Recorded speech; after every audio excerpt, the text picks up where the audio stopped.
Hello, my name is Brenda Martinez, and I serve as the Director for the Office of Education and Social Equity in the College of Education at Penn State. I am super thrilled and excited to be here and give a program highlight on our SCOPE program for the First Generation Student Support Summit. To give a little background about myself, I am a first generation student. I had a pretty difficult undergraduate experience, mainly not understanding the resources that were available to me that would have eased some of my hardships at that time. Overall, had a good experience, but I think some of that lack of confidence that I had at that point to ask certain questions or feel like I should know something really impacted the relationships that I made and the resources I could have accessed, which is why I am very excited to be working with a high school summer program that can support students along the journey to be better prepared for when they enter higher education. As a quick overview, I will be talking about some of the foundational pieces of student transitions in relation to SCOPE. What is SCOPE? Who is part of SCOPE? What are some of our goals, the academic makeup, and more importantly, what do our students say about the program? And finally, potential ways to reach out if there are thoughts or collaborations that anyone would like to engage in to support students entering higher education. So, to get us started, two of the models that we kind of lean on in regards to scope are one, the thriving model, right? So, thinking about academic, interpersonal, and intrapersonal thriving, really looking at that academic, social, and personal perspective of what does it mean to thrive within higher education. The other component, which I really love, is YOSO's community cultural wealth. So, what are some of the assets that students are already bringing into the SCOPE program and into higher education, into classroom settings? And how do we really lean on those assets and boost student confidence? Because they also bring a wealth of knowledge and a wealth of experiences that really contribute to the overall diversity and student body as a whole. So, thinking about those two, the SCOPE program is the Summer College Opportunity Program in Education. It is a 4-week academic intensive program that focuses on students that are between their 10th and 11th grade year of high school. They are engaging in academic experiences all throughout the day, but there's also a live-in component. So, now that we've transitioned to a post-pandemic environment, we still have a 1-week online portion of the program, and then the 3 weeks happen residentially. And it really helps with that transition to kind of ease into the program and get familiarized with some of their peers or future peers and some of the program staff so they can feel comfortable. But again, students are engaging in research. They're really focusing in on their academic and social skills. They're really trying to get that college experience. They're living in a dorm. They have a roommate. And more importantly, they're learning about careers and education. So the beauty about SCOPE is that it is focused on students that are interested in the field of education or learning more about it.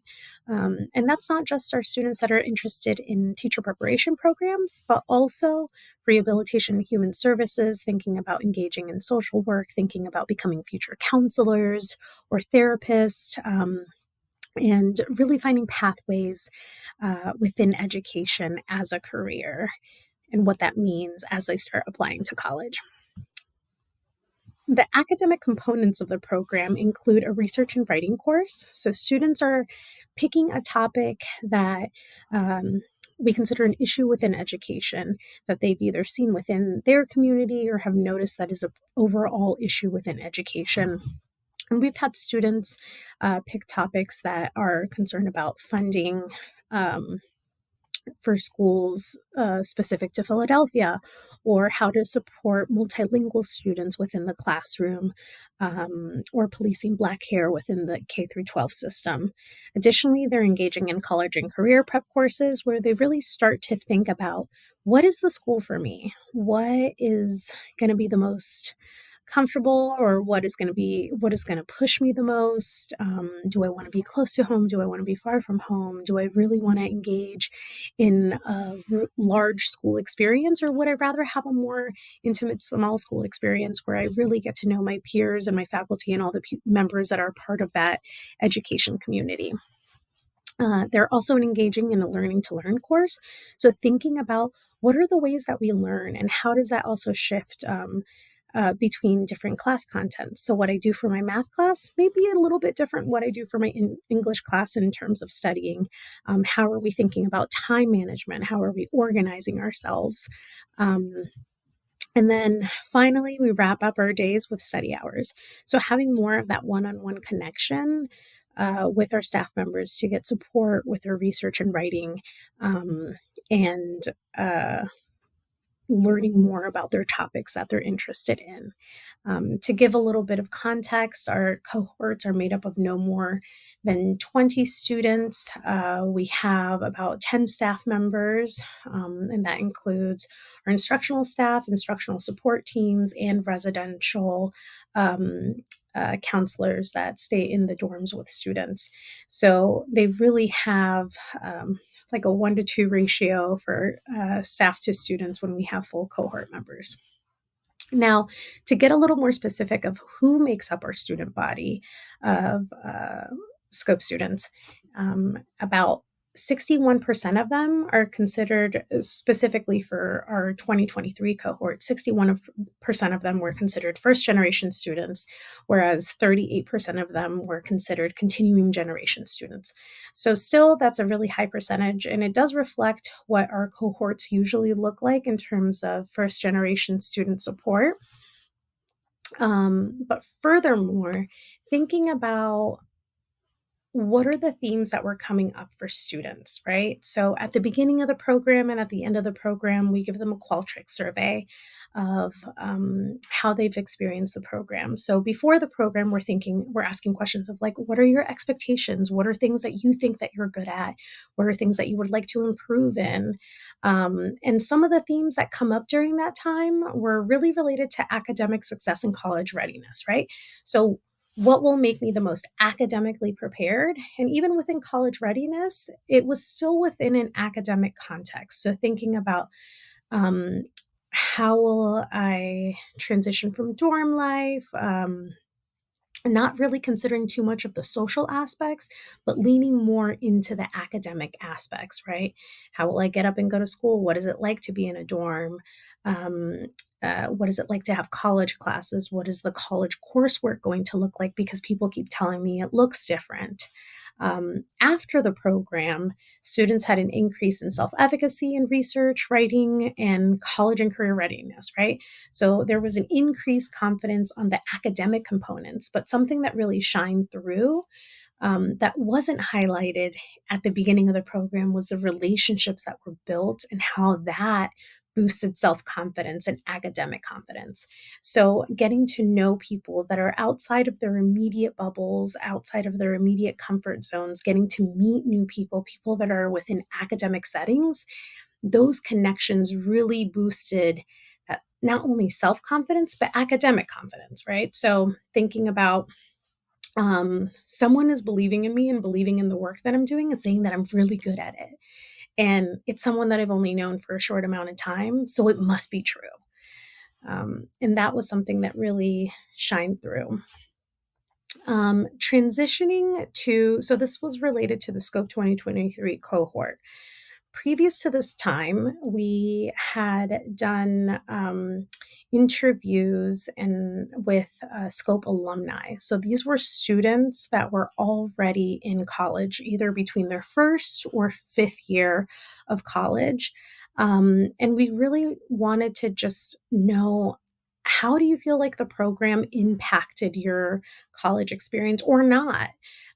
So a lot of the questions that we asked were based on how they felt that they were doing and if they felt that Scope was a contributor to that.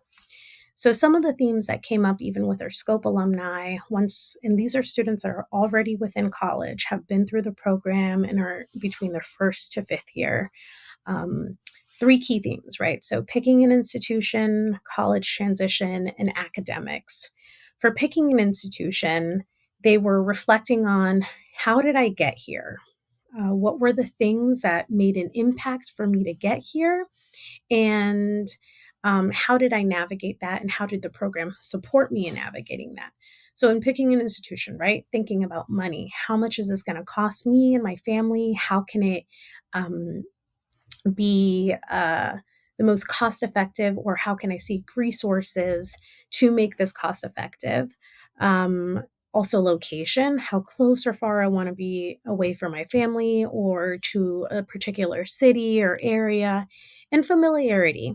So, for students that did end up coming to Penn State, that sense of familiarity that the scope program provided was crucial to them making the decision to come to Penn State, right? So they're like, I know what it's like. I've been there, and I want to go back. And then again, I've made connections that will ease some of uh, that access to financial resources, right? So I know people that can guide me to specific resources that can help facilitate this experience for me. The other component was college transition. So, um, not thinking about the academics, but more of the socializing and personal confidence. And something that really came through was becoming the teacher. So, the things that our students were learning, they then were teaching other students how to do the same thing. So, not just getting to know others, building their own personal confidence, but how is that ripple effect now working where I get to support my peers as they're transitioning into college too? So they became teachers in the process. And then finally, the academics, right? So they felt more confident in their writing, time management, and studying. So I wanted to show some of the quotes that students had while they were reflecting on these experiences. Um, Again, thinking about academics, the writing course we took was really, really helpful. It definitely helped me not only in my high school writing classes so that I could take more advanced classes and succeed in them, but it helped me a lot for my first semester English class in college. And it made it a lot easier because it felt like I have done this stuff before, right? So, again, that familiarity. I've done this before. It feels familiar, and I feel supported in the process because I already know how I'm structuring things academically.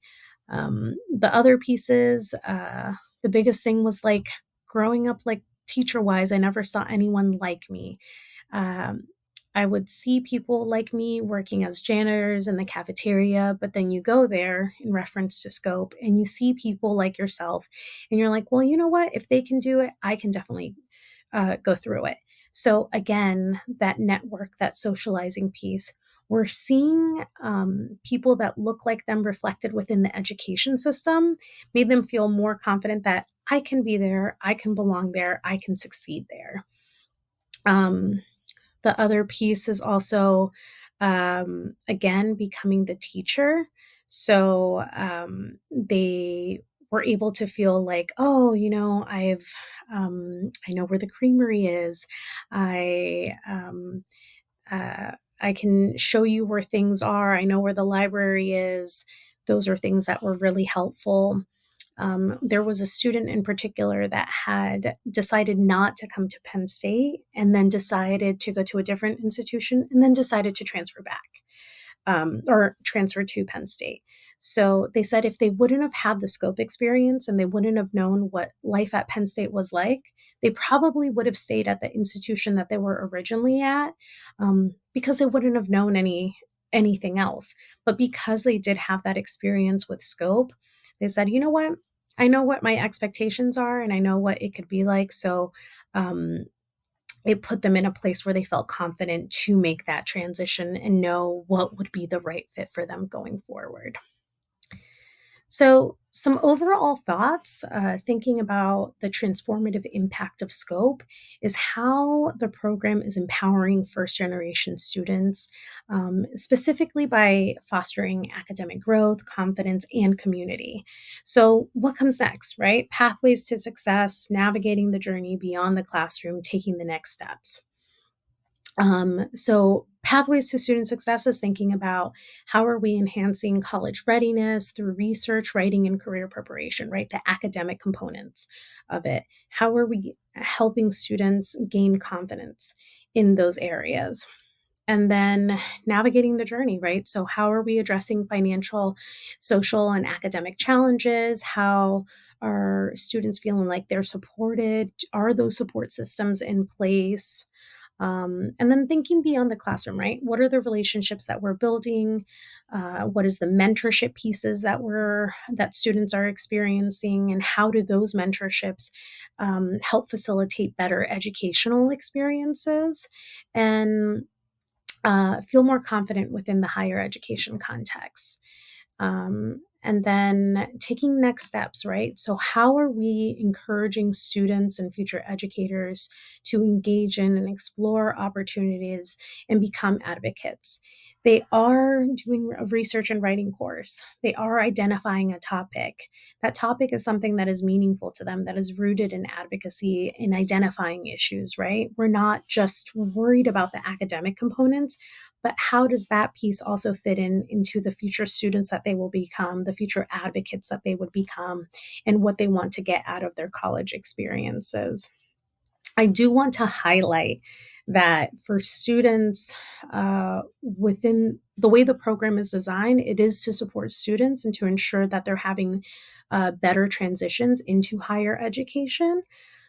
But we want to recognize that, and again, this leans into the community cultural wealth perspective, that they're not deficits that we are trying to fix or rectify within students. These, the content areas that we're focusing on is because we're noticing systemic gaps, right? How the K through 12 system right now is not currently built to provide students with experiences like this so that they can thrive within higher education. So, again, not thinking about trying to fix a student or fill in gaps for students per se, but how to try to fill in for systemic gaps that have just been created um, and limit student opportunities. So, thinking about first generation students and how programs like this can encourage them to have easier transitions is really crucial. And if you'd like to know more or get more detailed information of how collaborations can be possible, how we can start thinking about connecting with schools and with students outside of their first years of college, and thinking about it, what happens if we provide all some of these resources and some of these ideas and some of these experiences before they even get here, so that they can feel better prepared. Again, thank you for having me. I am super excited to be part of the First Generation Student Support Summit and to highlight the SCOPE program. And if you have any questions, please feel free to email us and reach out. We're happy to collaborate with others and talk more. Thank you.